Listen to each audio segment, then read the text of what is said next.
U dojq me 2 fëmijët në krah, kjo është 24 vjeçaria që humbi jetën tragjikisht në Shkodër. Shkodra ka përcjell në banesën e fundit nënën dhe 2 fëmijët e saj, të cilët humbën jetën tragjikisht në zjarrin e një banese në domen të Postribës.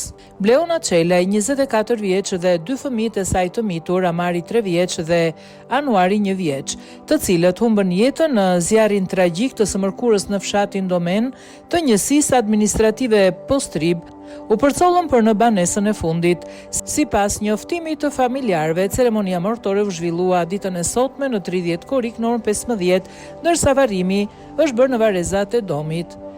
Ngjarja e rënd tronditi mbar opinionin publik pasi nëna dhe 2 fëmijët e saj humbën jetën pasi banesa e tyre u përfshi nga flakët.